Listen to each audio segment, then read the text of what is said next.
나는 그때 파주로 이사 올 줄 몰랐다. 정확히 말하면 그런 조용한 동네에 내가 스스로 발을 들이게 될 거라고는 상상조차 하지 않았다.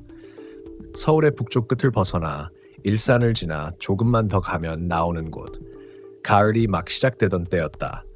회사 일로 번아웃이 오고 정신적으로도 너무 지쳐서 잠시 공기를 바꾸자는 생각으로 선택한 게 파주였다.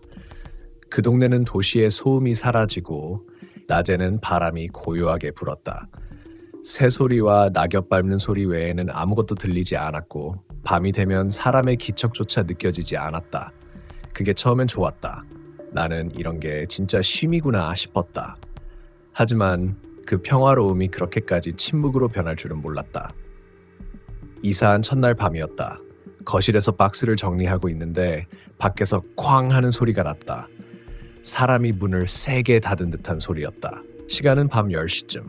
나는 놀라서 현관문을 열었다. 복도는 텅 비어 있었다.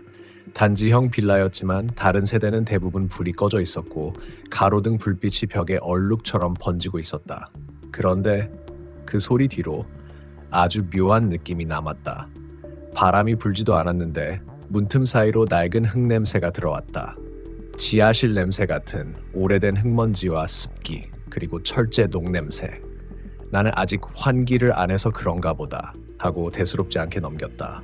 하지만 그날 이후로 그 냄새는 밤마다 찾아왔다. 매일 밤 10시쯤이면 창문을 닫아도 그 냄새가 스며들었다. 특히 거실 쪽 창가에 앉으면 어디선가 흙을 젖은 손으로 뒤적이는 소리 같은 게 들렸다.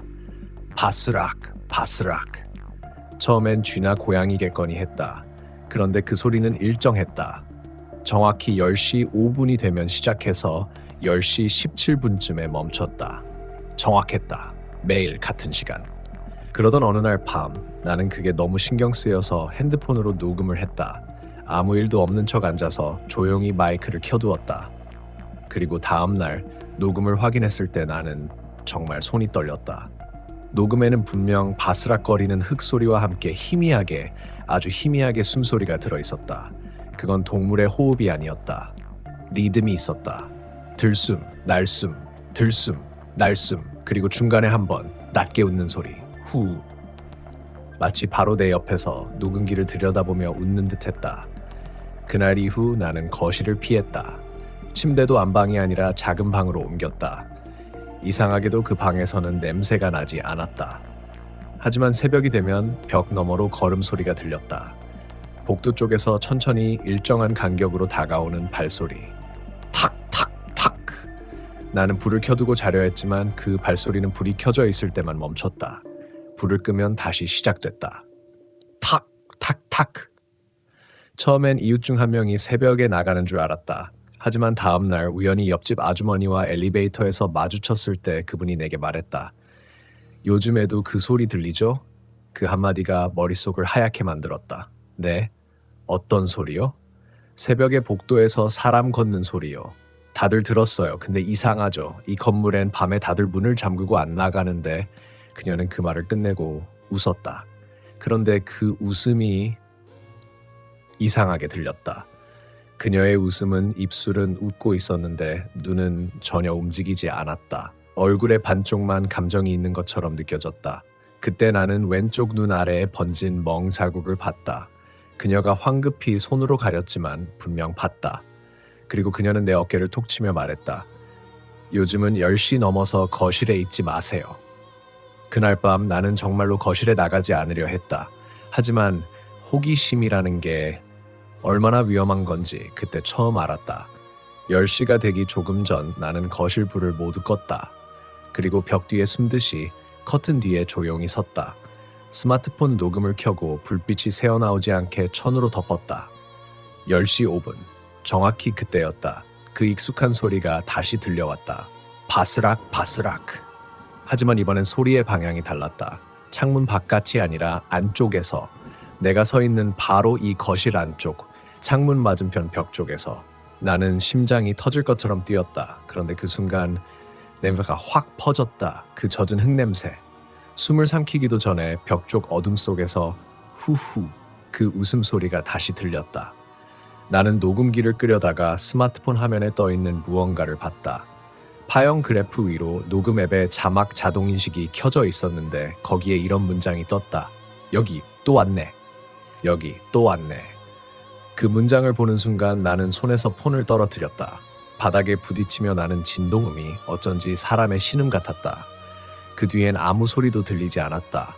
정적이 짙게 내 귀에 달라붙었다. 그리고 그 정적 속에서 내 숨소리만이 너무 크게 들렸다. 그게 내 숨이 아니라는 생각이 들자 손끝이 차갑게 식었다. 나는 천천히 커튼을 젖혔다. 창문 밖에는 아무도 없었다. 가로등 하나가 깜박거렸고 골목 아래쪽에는 안개 같은 것이 희미하게 흘렀다. 그때였다. 누군가 내 집의 초인종을 눌렀다. 딩동. 1번, 2번, 3번. 나는 꼼짝도 하지 못다. 몸이 굳은 채로 초인종이 울릴 때마다 고막이 저릿하게 떨렸다. 5번째 벨소리가 멈췄을 때 나는 마치 심장이 다시 뛰기 시작하는 것처럼 숨을 토했다. 그런데 곧 현관문 틈으로 무언가가 스르륵 밀려 들어왔다. 작은 봉투였다. 누런 봉투. 우편물 같았지만 위에 아무 글씨도 없었다. 봉투의 끝자락에는 진흙 자국이 찍혀 있었다. 마치 누군가 젖은 손으로 집어넣은 듯 가장자리가 눅눅했다. 나는 그걸 열어볼까 하다 잠시 멈췄다. 심장이 이상하게 빨리 뛰었다. 호기심과 공포가 한 몸처럼 섞인 기분이었다. 결국 나는 천천히 봉투를 찢었다. 안에는 낡은 흑백 사진 한 장이 들어있었다. 사진 속에는 3사람이 있었다. 낡은 시골집 앞에서 찍은 듯한 사진. 가운데는 어린 여자아이, 양옆에는 중년의 남녀가 서 있었다. 얼핏 보기엔 평범했다. 그런데 이상하게 3사람의 발밑이 흐릿하게 번져 있었다. 마치 흙 속에 발을 담그고 있는 듯 사진의 하단은 진흙처럼 얼룩져 있었다. 나는 그걸 유심히 보다가 등줄기가 식었다. 사진 오른쪽 구석 희미하게 파주시 탄현면이라고 적혀 있었다. 내가 살고 있는 곳이었다. 나는 그날 밤 거의 잠을 이루지 못했다. 새벽 4시가 넘어서야 겨우 눈을 감았다. 그런데 꿈을 꾸었다. 정확히 그 사진 속 장면이었다. 그런데 이번엔 내가 그 집 앞에 서 있었다. 흙냄새가 코를 찔렀고 내 발밑으로 물컹거리는 진흙이 느껴졌다. 누군가 내 뒤에서 나직하게 속삭였다. 거기 밟지 마. 나는 뒤돌아봤다. 그 순간 눈앞에 그 여자아이가 있었다. 사진 속 그 아이, 새하얀 얼굴, 눈동자는 까맣게 번져 있었고 그 입에서 흙이 뚝뚝 떨어졌다. 나는 비명을 지르며 눈을 떴다. 침대 시트는 흙먼지로 더러워져 있었다. 정말이었다. 손으로 만져보니 바삭하게 말라붙은 흙이 묻어났다. 다음날 아침 나는 결국 그 사진을 들고 근처 부동산에 들렀다. 이 동네에 이런 집이 있는지 물어보려 했다. 부동산 아주머니는 사진을 보는 순간 얼굴이 굳었다. 이거 어디서 나셨어요? 그냥 집에 누가 넣어놨더라고요. 그녀는 사진을 내밀던 내 손을 덮으며 낮게 말했다. 이거 버리세요. 그 집은 지금 없어요. 없다니요? 몇 년 전에 불났어요. 사람 셋 다 거기서 죽었어요. 그녀의 시선이 사진 속 사람들 위를 천천히 스쳤다. 특히 그 아이는 찾지도 못했어요. 나는 아무 말도 할 수 없었다. 머리가 멍해졌다. 그 순간 아주가 더니까 덥다. 그 집 여기서 멀지 않아요. 일산으로 넘어가는 국도 초입 도로 아래쪽에 길이 하나 있어요. 지금은 막혀 있다지만 가끔 밤에 불빛이 보여요. 그 말을 들은 순간부터 나는 매일 밤 창문을 바라보게 됐다. 그 불빛이 정말 있는지 확인하려고. 그러다 3일째 되는 밤 나는 그것을 봤다. 멀리 국도 아래쪽 어둠 속에 작은 불빛 하나가 켜져 있었다. 깜빡이지도 흔들리지도 않았다. 마치 누군가 정확히 나를 향해 켜둔 것처럼. 그날 밤 나는 결국 그곳으로 향했다. 도시의 불빛이 사라질 즈음 도로 아래로 내려가는 좁은 흙길이 나타났다. 표지판은 녹슬어 있었고 출입금지라고 적혀 있었다. 그 아래는 누군가 손으로 덧쓴 낙서가 있었다. 다시 밟지 마라. 그 문장을 보는 순간 나는 등 뒤에서 바람이 스치는 걸 느꼈다. 아니, 바람이 아니라 숨이었다. 누군가 내 바로 뒤에서 낮게 속삭였다. 거기, 밟지 말라니까. 나는 몸을 돌렸다. 그곳엔 아무도 없었다. 하지만 내 발밑에서 무언가가 움직였다. 흙이 미세하게 흔들리고 있었다. 그건 살아있는 것처럼 내 발밑으로 천천히 파고들었다. 발끝이 식어가며 감각이 사라졌다. 본능적으로 뛰어올라 도로 쪽으로 달렸다. 뒤에서 누군가 내 이름을 부르는 소리가 들렸다. 이준, 그건 내 이름이었다. 하지만 이 동네에서는 아무도 내 이름을 모른다. 이준, 그 목소리는 분명 내 이름을 불렀다. 바람도 사람도 없는데 그 소리가 내 귀 바로 옆에서 들렸다. 너무 가까워서 내 귓불이 식을 정도였다. 나는 무의식적으로 누구야 하고 외쳤다. 하지만 내 목소리는 이상하게 울렸다. 울림이 길었다. 마치 벽이 없는 터널 속에서 외친 것처럼 내 목소리 끝이 멀리 사라지지 않고 내 뒤로 되돌아왔다. 나는 도로 위로 달려 올라왔다. 거기에는 불빛이 없었다. 조금 전까지 분명히 보였던 그 불빛이 마치 꺼진 게 아니라 지워진 것처럼 사라져 있었다. 가로등도 지나가는 차도 없었다. 귀를 기울이자 들려야 할 모든 소리가 사라져 있었다. 바람 소리, 풀벌레, 멀리서 오는 차의 소리까지. 그 모든 게 뚝 하고 멎은 듯했다. 그때 핸드폰이 진동했다. 화면에는 모르는 번호가 떴다. 나는 한참을 망설이다가 통화를 눌렀다. 여보세요? 숨소리만 들렸다. 그리고 잠시 후 낯익은 목소리가 들려왔다. 이준 씨, 집에 계시죠? 그건 옆집 아주머니의 목소리였다. 지금 거기 가지 마세요. 그 길은 다시 못 돌아와요. 그 말과 동시에 통화가 끊겼다. 화면에는 통화 기록이 남지 않았다. 최근 통화 목록을 확인했지만 그 번호는 없었다. 그제야 나는 길 위에 서 있다는 사실이 무섭게 느껴졌다. 내가 처음 걸었던 방향으로 돌아가려 했지만 도로 표지판이 없었다. 분명 일산 방면이라고 써있던 표지판이 아무 글씨도 없는 빈 철판으로 변해 있었다. 나는 결국 차를 타고 집으로 돌아왔다. 그날 밤 시계를 보니 11시 07분. 그런데 이상했다. 분명 나는 저녁 9시쯤에 나갔는데 핸드폰의 위치 기록에는 새벽 3시 12분까지 도로 아래에 머물러 있었다고 표시되어 있었다. 그 시간 동안 나는 어디에 있었던 걸까? 다음날 아침 옆집 아주머니가 문을 두드렸다. 이준 씨, 괜찮아요? 그녀는 어제보다 훨씬 창백해져 있었다. 무슨 일이에요? 그녀는 주위를 한번 살피더니 목소리를 낮췄다. 그 길에 다녀오셨죠? 나는 대답하지 못했다. 그녀는 내 표정을 보고 이미 알아버린 것 같았다. 그 길은 예전에 일산 쪽에서 파주로 피난 오던 사람들 무덤이었어요. 근데 이상하게 그 위에 집을 지어버린 거예요. 불이 났을 때 그 사람들이 아직도 못 나왔다는 얘기가 있어요. 나는 그 말을 듣고도 믿기지 않았다. 그녀는 덧붙였다. 그리고 그날 불이 난 시간 알아요? 모르겠어요. 밤 10시 5분 그 시각. 그 소리가 시작되는 시간이었다. 그날 이후 나는 시간 감각을 잃기 시작했다. 하루가 몇 시에 시작했는지 언제 잠들었는지 알 수 없었다. 시계의 초침은 늘 10시 5분 근처에서 멈춰 있었고 녹음기를 켜면 매번 그 웃음소리와 함께 같은 문장이 녹음되어 있었다. 여기 또 왔네. 나는 점점 정신이 흐려졌다. 일상적인 대화도 이상하게 들렸다. 회사 동료들이 내게 말을 걸어도 그들의 입모양이 느리게 움직였고 어느 순간엔 아예 소리가 들리지 않았다. 대신 머릿속에서 다른 목소리가 들렸다. 내가 밟았잖아. 그 흙 위를. 너도 이제 남는 거야. 그때부터 나는 일산으로 나가지 못했다. 지나갈 때마다 도로 아래쪽에서 불빛이 켜졌다. 마치 나를 기다리는 듯이 그 불빛이 따라왔다. 어느 날 회사에서 집으로 돌아오는 길에 차가 갑자기 꺼졌다. 정확히 일산 진입로 근처였다. 차는 멈춰서고 라디오가 혼자 켜졌다. 잡음 사이로 여자의 목소리가 섞였다. 낯익은 목소리. 그녀는 웃고 있었다. 후, 또 왔네. 나는 차문을 열고 뛰쳐나왔다. 주변은 텅 비어 있었다. 가로등도 사람도 없었다. 단 하나, 도로 아래로 내려가는 그 흙길의 입구만 열려 있었다.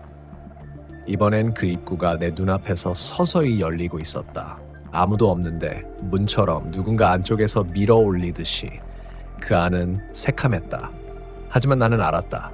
그 안에는 무언가가 있었다. 그리고 그 무언가가 나를 알고 있었다. 나는 그 입구를 한참 바라봤다. 도로 아래 어둠 속으로 열려있는 그 구멍은 단순한 통로가 아니라 시간이 멈춘 틈새처럼 보였다. 무언가가 나를 부르는 느낌이었다. 그리고 그 목소리는 내 안에서 들려왔다. 이준, 이번엔 제대로 봐. 나는 천천히 계단을 내려가기 시작했다. 바닥은 젖은 흙으로 덮여 있었다. 한 걸음 내디딜 때마다 발밑에서 물컹거리는 소리와 함께 흙냄새가 짙게 올라왔다. 냄새는 점점 썩은 나무와 젖은 살의 냄새로 변했다. 내 심장이 목 뒤로 올라붙는 듯한 기분이었다. 핸드폰 불빛을 비추자 터널 벽에는 검은 그을음 자국이 이어져 있었다. 손바닥 자국 같은 것들이 줄지어 벽에 찍혀 있었다. 그중 하나에 손을 대는 순간 내 머릿속에 짧은 장면이 스쳤다. 불길, 누군가 문을 두드리는 소리, 그리고 아이의 울음. 아빠, 나 여기 있어. 그 목소리가 내 귓속에서 터졌다. 나는 본능적으로 벽에서 손을 떼고 뒤로 물러섰다. 그런데 뒤에서 누군가 내 손목을 잡았다. 차갑고 젖은 손. 가지마. 나는 소리를 지르며 몸을 돌렸지만 그 손은 이미 사라지고 바닥에는 작은 발자국 하나가 찍혀 있었다. 흙 위에 찍힌 그 자국은 점점 터널 안쪽으로 이어지고 있었다. 나는 그 발자국을 따라갔다. 걸을수록 공기가 묘하게 변했다. 온도는 점점 내려가고 숨을 쉴 때마다 흙먼지가 폐 깊숙이 박히는 느낌이었다. 터널 끝에는 희미한 빛이 있었다. 나는 그 빛을 향해 천천히 다가갔다. 그리고 그곳에서 멈췄다.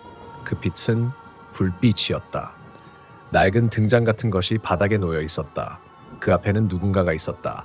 하얀 옷을 입은 작은 여자아이. 등을 보인 채 무언가를 계속 파고 있었다. 두 손으로 맨손으로 흙을 헤집으며. 나는 입을 열었다. 거기서 뭐해? 아이의 손이 멈췄다. 그리고 천천히 고개를 돌렸다. 그 순간 나는 그 얼굴을 알아봤다. 사진 속 아이. 하지만 사진 속보다 훨씬 어렸다. 눈동자는 새까맣고 입안은 흙으로 가득 차 있었다. 그녀는 나를 보고 웃었다. 아저씨, 여기도 흙 많아요. 그 말과 함께 손을 들어 보였다. 손바닥엔 무언가 하얀 게 들려 있었다. 처음엔 돌인 줄 알았다. 그런데 가까이 보니 작은 치아 조각이었다. 나는 비명을 지르고 뒤로 물러섰다. 아이의 얼굴이 점점 일그러졌다. 눈이 검은 액체처럼 흘러내리고 입은 찢어진 듯이 커졌다. 아저씨도 밟았잖아요. 그 목소리는 아이의 것이 아니었다. 복수의 목소리가 겹쳐 있었다. 남자, 여자, 아이, 노인, 수십 명이 동시에 속삭였다. 밟았잖아, 밟았잖아. 그 소리가 터널 벽을 타고 울렸다. 나는 정신없이 도망쳤다. 뛰는 동안 터널의 형태가 이상하게 변했다. 분명 내려왔던 길인데 이제는 위로 올라가는 계단처럼 보였다. 그런데 아무리 달려도 출구가 보이지 않았다. 심장은 터질 듯 뛰었고 손전등 불빛이 깜박거리기 시작했다. 그때 내 오른쪽 벽에 문 하나가 나타났다. 낡은 나무 문. 여기서 나가려면 문을 열어야 해. 내 머릿속에서 누군가 말했다. 나는 문을 밀어 젖혔다. 그 안은 내 집이었다. 정확히 내 거실, 커튼, 소파, 탁자, 모든 게 그대로였다. 하지만 공기가 달랐다. 시간이 멈춘 듯 모든 게 정지해 있었다. 그리고 벽시계가 정확히 10시 5분을 가리키고 있었다. 나는 거실 가운데로 걸어갔다. 발밑에서 바스락 소리가 났다. 고개를 숙이자 바닥엔 그 사진이 놓여 있었다. 사진 속 아이의 눈동자가 사라지고 그 자리에 내 얼굴이 찍혀 있었다. 이제 알겠지? 뒤에서 그 목소리가 들렸다. 천천히 돌아보자 옆집 아주머니가 서 있었다. 하지만 그 얼굴은 불에 그을려 있었고 눈동자는 새까맣게 타 있었다. 당신도 밟았어요. 그 길 위에서, 그 아이 위에서. 그녀는 내게 다가와 손을 내밀었다. 이제 같이 가요. 나는 소리를 지르며 문을 열고 뛰쳐나왔다. 그런데 문 밖은 내 집 복도가 아니었다.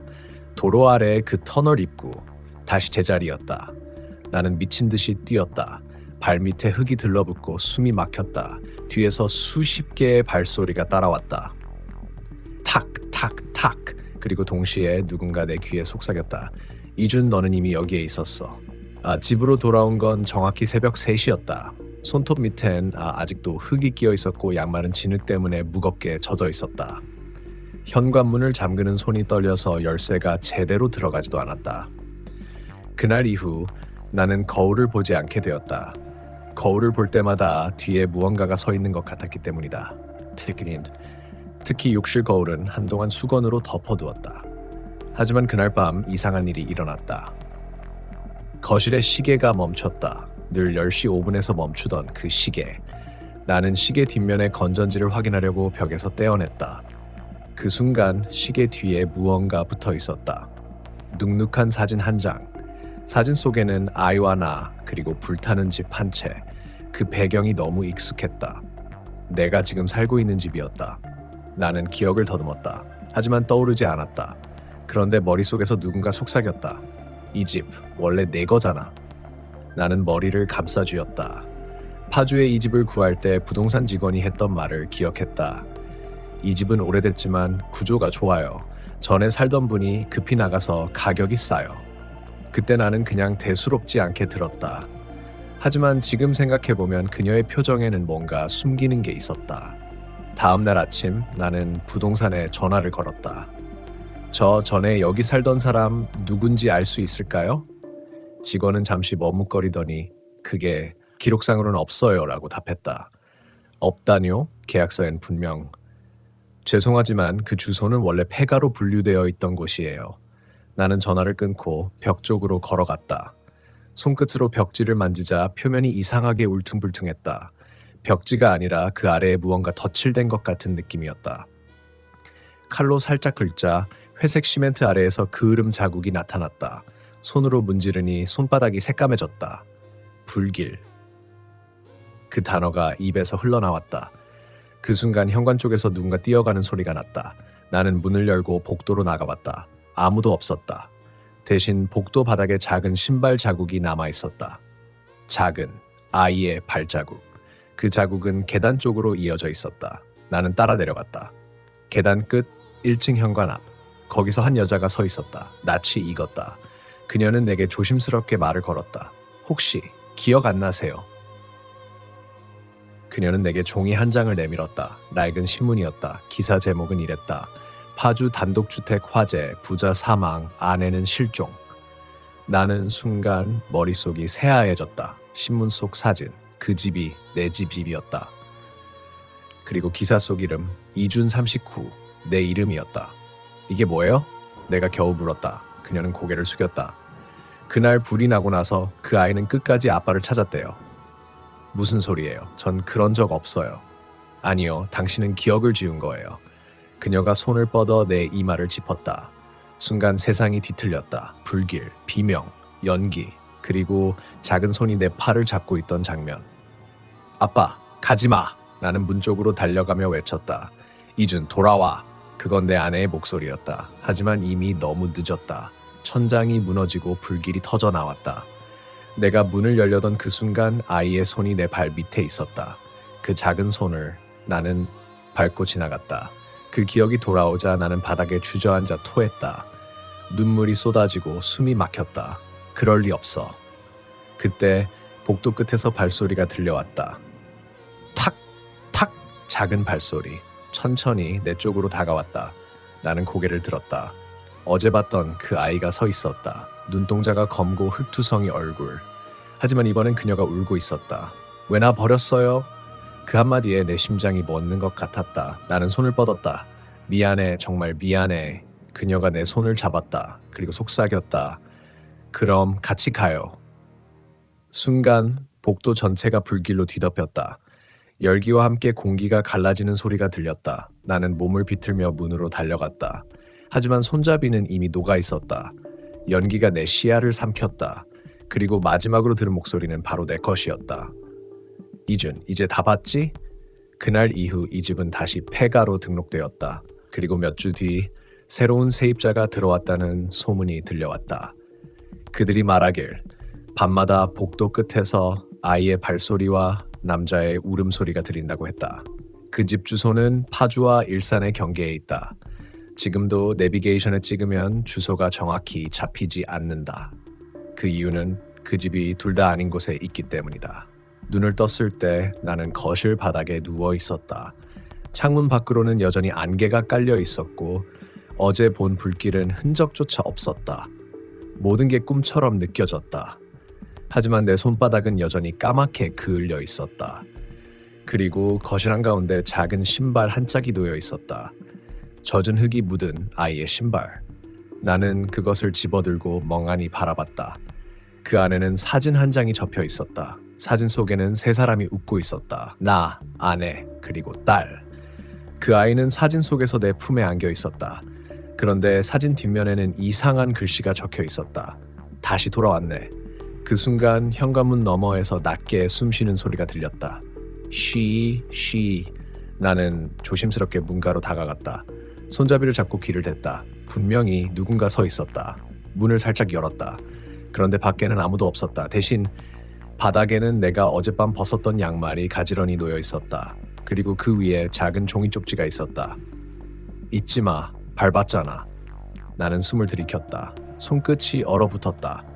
이건 아직 끝나지 않았다. 그날 이후 나는 매일 같은 시간에 같은 소리를 들었다. 밤 3시 10분. 복도 끝에서부터 들려오는 작은 발소리. 한 발, 두 발, 세 발. 그리고 내 방문 앞에서 멈춘다. 그때마다 나는 이불을 머리 끝까지 덮고 버텼다. 하지만 어느 날은 그 발소리가 내 방 안으로 들어왔다. 불 꺼진 방 안에서 그 작은 그림자가 이불 끝을 잡아당겼다. 나는 숨을 멈췄다. 그리고 그때 속삭임이 들렸다. 이제 네가 밟힐 차례야. 순간 몸이 굳었다. 나는 벌떡 일어나 불을 켰다. 그러나 방 안에는 아무도 없었다. 대신 벽 쪽에 검게 그을린 손자국이 찍혀 있었다. 그 손자국은 내 침대 쪽으로 이어져 있었다. 그날 이후 나는 거실에서 자지 않았다. 밤이 되면 차에 들어가서 잠들었고 아침이 되면 다시 집안을 살폈다. 그런데 이상하게도 매일 아침마다 집 구조가 조금씩 바뀌어 있었다. 어제까지 없던 벽이 생기고 문 위치가 달라져 있었다. 마치 누군가가 이 집을 다시 지어 올리는 것처럼. 며칠 뒤 견디다 못해 다시 부동산에 갔다. 하지만 그곳은 문이 닫혀 있었다. 간판도 연락처도 모두 사라져 있었다. 마을 주민에게 물으니 그런 부동산은 원래 존재하지 않았다고 했다. 나는 일산으로 가보기로 했다. 불길이 시작된 곳.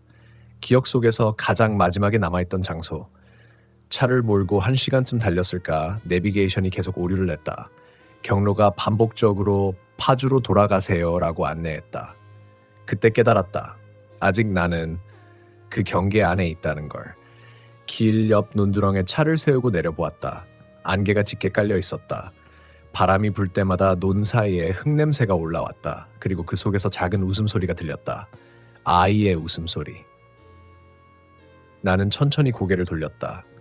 안개 속에서 누군가가 손을 흔들고 있었다. 하얀 옷을 입은 여자와 그 옆에 선 아이. 멀리서도 알 수 있었다.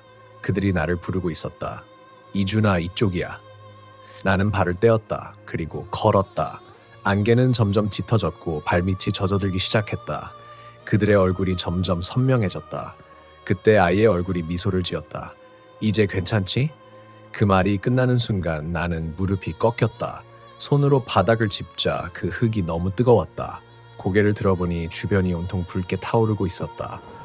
다시 불길이었다. 나는 비명을 질렀다. 하지만 그 불길 속에서 내 목소리는 사라졌다. 그리고 마지막으로 들린 건 딸의 목소리였다. 아빠, 이제 우리 집으로 가자. 그 말과 함께 모든 게 고요해졌다. 며칠 뒤 파주 일산 경계선 도로를 지나던 운전자가 신고를 했다. 논두렁에 차량 한 대가 멈춰 있는데 사람은 없어요. 경찰이 출동했지만 차 안에는 아무도 없었다. 단지 운전석 위에 작은 신발 한 짝과 타다 남은 신문 조각만 있었다. 신문엔 이렇게 적혀 있었다. 파주 단독주택 화재, 예스 부자 사망. 일산에서 실종된 아내의 흔적 발견. 그리고 그 아래 누군가 손으로 써놓은 글귀 하나. 돌아왔다.